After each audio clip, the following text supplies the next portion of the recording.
சுவாமி, சற்று அமைதியாக அடியேன் சொல்வதை செவிசாய் தருள வேண்டும். தாங்கள் யாத்திரை புறப்பட்டு சில நாட்களிலேயே தெய்வவாரியின் உடல்நிலை மாறுபாடு கண்டுவிட்டது. அவர் தங்கள் பிரிவை தாங்க மாட்டாது தவிக்கிறார், புலம்புகிறார். நினைத்தேன். அடியேன் புறப்படும் போதே கவனித்தேன், இவன் விபரீதமாக ஏதாவது செய்வான் என்று. சரி, என்ன வேண்டுமாம் அவனுக்கு?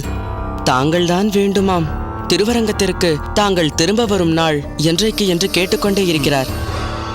இதோ பார் அரையரே, அடியேன் திருவரங்கம் திரும்புவது பற்றி இன்னும் முடிவு செய்யவில்லை. இங்குள்ள அனந்த பத்மநாபன் என் சிந்தையில் கலந்து விரிந்து பறந்து கிடக்கிறான். அவனை உடனே பிரிந்து அடியேனால் வர முடியாது. இன்னும் சில காலம் அவனை பொறுத்துக் கொள்ளச் சொல்.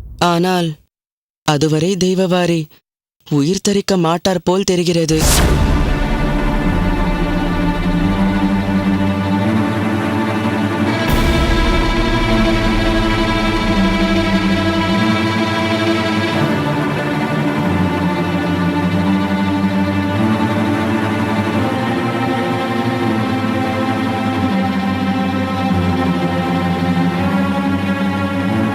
அப்படி சொல்லச் சொல்லி உன்னை அனுப்பி வைத்தான் அவன்?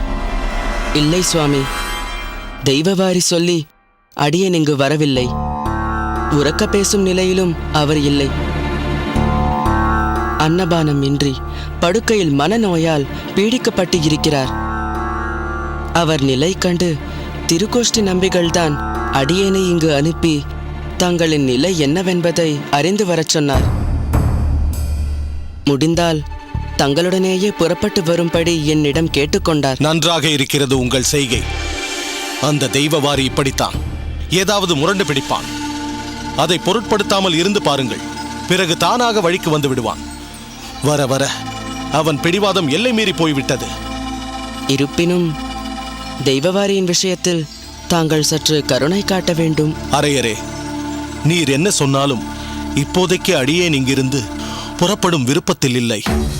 வேண்டுமென்றால் அவனிடம் இப்படி சொல், ஆச்சாரியனும் உன்னை பற்றிதான் எண்ணிக்கொண்டிருக்கிறார், சீக்கிரம் வந்து விடுவார். அதுவரை அடியேனிட்ட ஆணைப்படி உம்மை நடந்து கொள்ளச் சொன்னார் என்று தெரிவித்துவிடு. சொன்னால் கேட்டுக்கொள்வான். சரி, வந்தது வந்துவிட்டாய். நாளை பகவானை தரிசித்துவிட்டு பிறகு புறப்படு.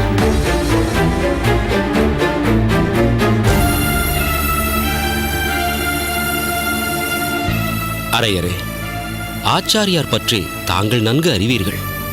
அவர் ஒன்று தீர்மானித்து விட்டால் அதிலிருந்து சுலபத்தில் பின்வாங்க மாட்டார். ஆமாம், மலராண்டார் சொல்வது சரிதான்.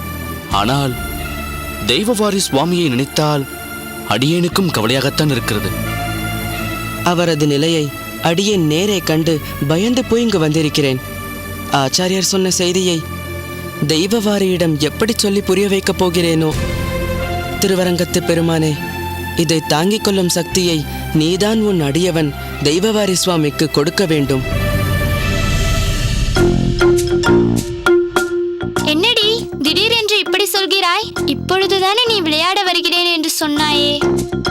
ஆமாம், சொன்னேன். இப்பொழுதுதான் ஞாபகம் வந்தது. நான் வியாழக்கிழமை விரதம் என்று. வெள்ளிக்கிழமை விரதம் என்று கேள்விப்பட்டிருக்கிறேன். அது என்னடி வியாழக்கிழமை விரதம்? அதிசயமாக இருக்கிறதே. எதற்கடி விரதம் இருக்கிறாய்? அதை சொல். அதிரசத்திற்காக விரதம் இருக்கிறேன், போதுமா? சொல்ல இஷ்டமில்லை என்றால் போயேன். அதற்கு ஏன் கோபப்படுகிறாய்? ஏய் வாங்களடி, நாம் போகலாம். அம்மா, நான் கோவிலுக்கு போகிறேன்.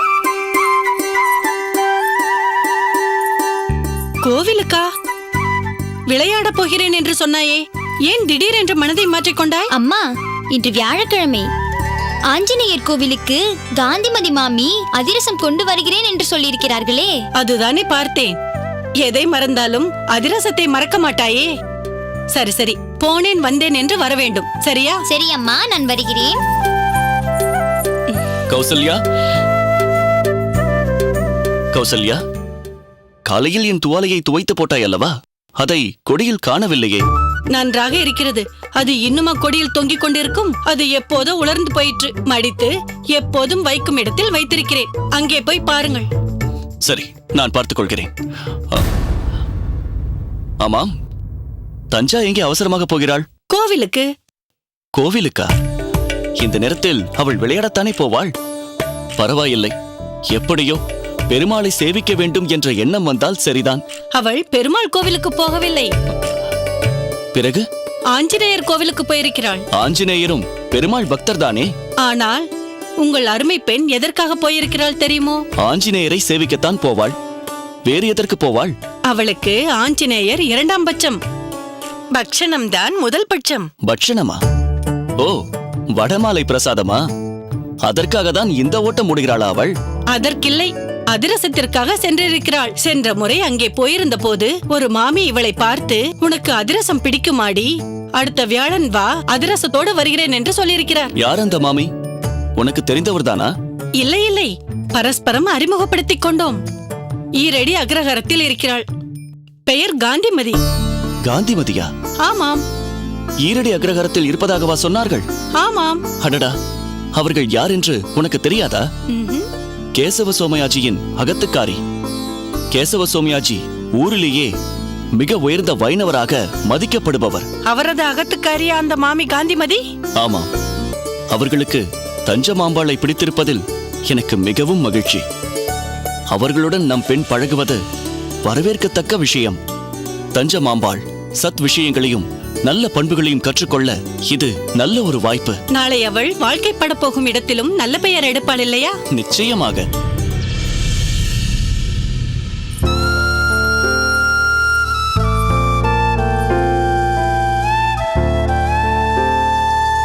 மாமி ஒருவேளை விளையாட்டுக்கு சொன்னார்களோ? இல்லையே, விளையாட்டுக்கு சொல்கிறேன் என்று நினைத்தாயா? நிச்சயம் வருவேன் பார் என்று சொன்னார்களே. ஒருவேளை வந்துவிட்டு போயிருப்பார்களோ? ச்சே, நான் ஒரு மடச்சி. அவர்கள் அகம் எங்கே என்று கேட்டேனே. என் அகம் எங்கே இருக்கிறது என்று சொல்லியிருக்க வேண்டாமா? நேராக அகத்திற்கே கொண்டு வந்து அதிரசத்தை கொடுத்திருப்பார்கள் அல்லவா?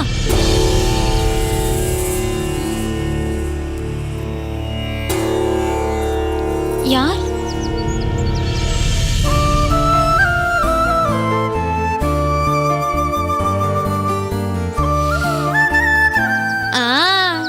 அதிரச வாசனை. அதிரச மாமி தானே? நான் அதிரச மாமி இல்லையடி, காந்திமதி மாமி. நான் அகத்திற்கு புறப்படலாம் என்று இருந்தேன் மாமி. கோபித்துக் கொள்ளாதடி குழந்தை, சற்று தாமதமாகி விட்டது. இந்தா அதிரசம். மாமி, வாசனை ஆளை தூக்குகிறது மாமி. சரி சரி, உட்கார்ந்து சாப்பிடு.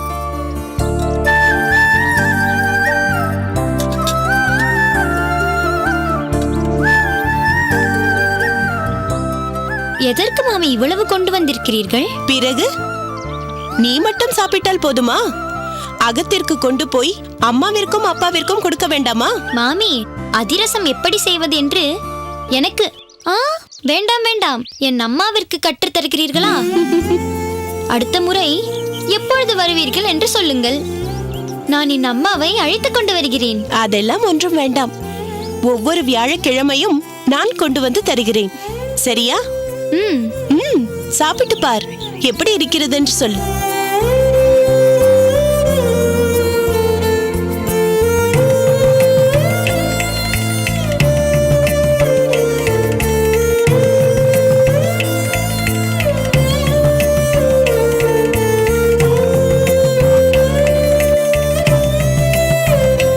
தேவலையே, நீ ரொம்ப சமர்த்தடி. எதை சொல்கிறீர்கள் மாமி? உன் வயது குழந்தைகள் அதிரசத்தை அப்படியே கடித்துதான் சாப்பிடும். நீ பீத்தெடுத்து எச்சில் படாமல் வாயில் போட்டுக் கொள்கிறாயே. மாமி, கடித்து சாப்பிட்டால் எச்சில் படும் என்று என் அம்மா சொல்லியிருக்கிறார்கள். நான் அதை முறையாக கடைபிடிப்பேன். ஆமாம், உன் அம்மா வரவில்லையா? வரவில்லை. ஏன் தெரியவில்லை. அகத்தில் நிறைய வேலை இருக்கிறதோ என்னவோ. அடடே, இவள்தான் அந்த அதிசய பிறவியா? இல்ல இல்லை, அதிரச பிரியையா? அக்கா, இவள்தான் நீ சொன்ன தஞ்சமாம்பாளா? நீ சொன்னது போலவே துருதுருவென்று இருக்கிறாளே. தஞ்சமாம்பா, இவள் என் தங்கை பெரிய பிராட்டி. இவர் அவளின் அகத்துக்காரர். இவர்கள் அகத்துக்கு வந்ததால் தான் நான் புறப்பட சற்று தாமதமாகிவிட்டது. என்ன தஞ்சமாம்பா, மாமியின் கைப்பக்குவம் எப்படி?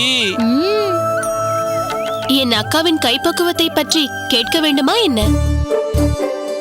தாங்களும் அந்த கைப்பக்குவத்தை கற்றுக்கொள்ள கூடாதா பெரிய பிராட்டி? நாளைக்கே தளிகை ஆகிவிட்டதா? அமுது செய்ய உட்காரலாமா என்று கேளுங்கள். அப்பொழுது காட்டுகிறேன் என் கைப்பக்குவத்தை.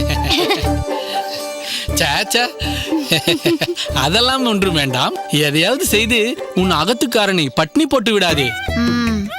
அந்த பயம் இருக்கட்டும். மாமா, உங்களுக்கு அதிரசம் பிடிக்குமா? சாச்சா, என்னது, உங்களுக்கு அதிரசம் பிடிக்காதா? சாச்சா, இப்படி சிறிது சிறிதாய் தஞ்சமாம்பாள் வாயில் போட்டுக் கொள்வது போல் பிடிக்காது. பாதி ஒரு வாய், இன்னொரு பாதி இன்னொரு வாய், இரண்டே வாயில் ஒரு அதிரசத்தை தீர்த்து விட வேண்டும். அப்படி சாப்பிட்டால்தான் எனக்கு பிடிக்கும்.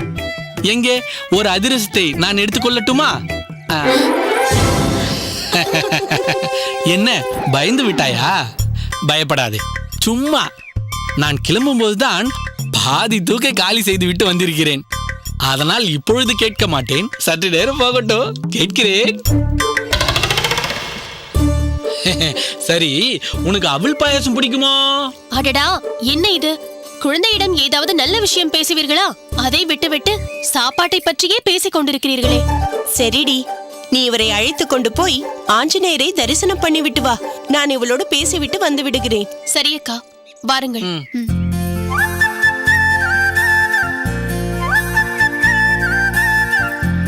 நன்றாக இருக்கிறதா தஞ்சமாம்பா? அருமையாக இருக்கிறது மாமி. வேறு ஏதாவது உனக்கு பிடிக்கும் என்றாலும் சொல், நான் செய்து கொண்டு வந்து தருகிறேன்.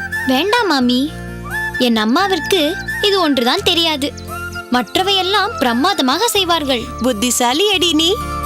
அம்மாவை விட்டு கொடுக்க மாட்டேன் என்கிறாயே, அப்படித்தான் இருக்க வேண்டும். சரி மாமி, நீங்கள் எனக்கு பிடித்ததை செய்து கொண்டு வந்து கொடுத்தீர்கள்.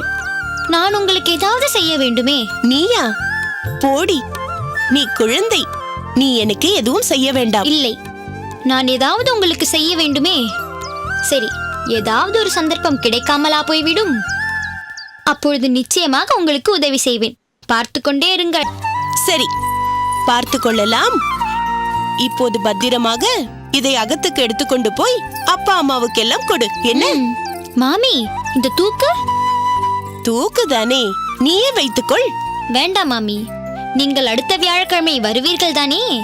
அப்போது இந்த தூக்கை கொடுக்கிறேன். காலியாக அல்ல, என் அம்மாவின் கைவண்ணம் நிறைந்ததாக.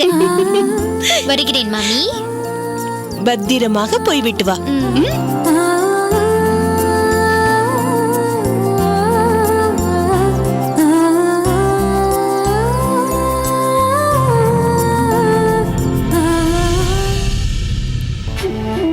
விஜயாம்பாள்,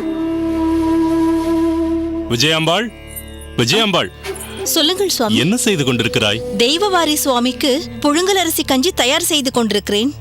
இளஞ்சூடாக இருந்தால்தானே வாய்க்கு பிடிக்கும். எல்லாம் சரிதான். இந்த தெய்வவாரி அமுது செய்ய வேண்டுமே. நீங்கள் சொல்வதென்னமோ மிகவும் சரிதான். தினமும் ஒரு பிடி அளவாவது அவரை சாப்பிட வைப்பதென்பது பெரும் பாடாக இருக்கிறது. குழந்தையாக இருந்தாலும் பாலாடையை வைத்து புகட்டி விடலாம். இவரை எப்படி சமாளிப்பதென்றே புரியவில்லையே. சரி, சீக்கிரம் எடுத்துக்கொண்டு வா. ஆகட்டும் சுவாமி.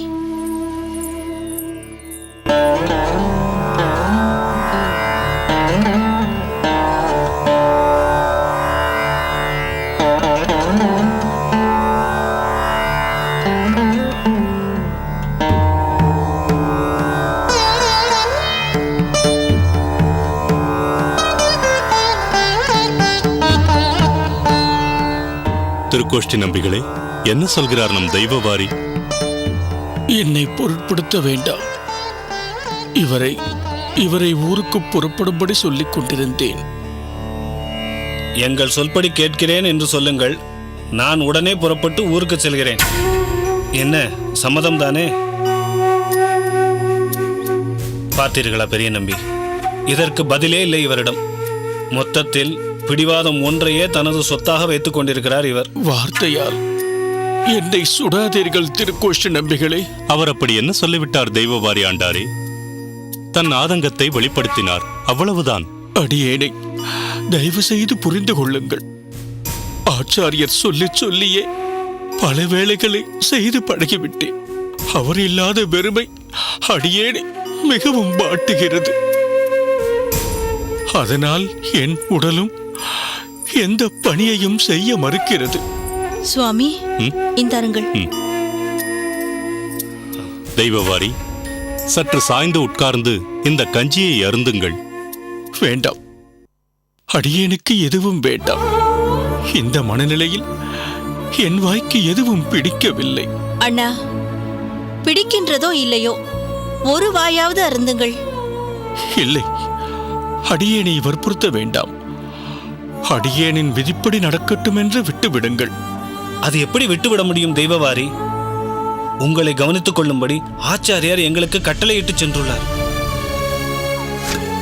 ஆனால் நம் ஆச்சாரியரின் கருணைக்கு அடியே பாத்திரமாகவில்லையே. அவரும் இன்னும் வந்து சேரவில்லையே. தெய்வவாரி, நிலையை கருத்தில் கொண்டுதான் நம் திருக்கோஷ்டி நம்பிகளும் அரையரை திருவனந்தபுரம் வரை அனுப்பியிருக்கிறார். அவரும் தகுந்த தகவலோடு இங்கு வந்து விடுவார். அது மட்டுமல்ல, அரையர் கூறிய தகவல்களை கேட்டதும் ஆச்சாரியரும் கூட கிளம்பி வருவதற்கு வாய்ப்பு உள்ளது. அதனால் வேறு எதிலும் சிந்தனையை செலுத்தாமல் உம்மை பெற்ற தாயைப் போல் இவர்கள் உமக்கு உணவு எடுத்து வந்திருக்கிறார்கள். தயவு செய்து ஒரு வாயாவது அருந்துங்கள். சரி, அமுது செய்கிறேன். ஆனால் அரையர் வந்த பின்பு அமுது செய்கிறேன். ஆச்சாரியர் வந்து கொண்டிருக்கும் தகவலை கூறட்டும். அடியே நிச்சயம் அமுது செய்கிறேன். அரையர் வரும் வரை பட்டினி கிடக்க வேண்டாம் தெய்வவாரி. ஆச்சாரியரை எதிர்கொண்டு அழைக்கவாவது உடலில் வலு வேண்டாமா? அதனால் தயவு செய்து வாருங்கள், வாருங்கள், அமருங்கள். இப்படி அமருங்கள். உம்மை பற்றித்தான் பேசிக் கொண்டிருந்தோம் அரையரே. வந்து விட்டீர்களா? என் பகவானையும் அழைத்து வந்து விட்டீர்களா? சொல்லுங்கள் அரையரே, சொல்லுங்கள். சரி அரையரே, ஆச்சாரியரை சந்திக்க முடிந்ததா? அவர் எப்படி இருக்கிறார்? ஆச்சாரியரை சந்தித்தேன். அவர் நலமாக உள்ளார்.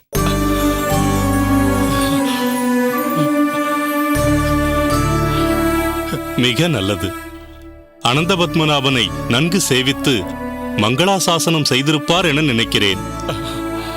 சரி, அவர் தங்களுடன் ஸ்ரீரங்கத்திற்கு எழுந்தருளி விட்டாரா அல்லது? இல்லை பெரிய நம்பிகளே, ஆச்சாரியர் அடியனுடன் வரவில்லை.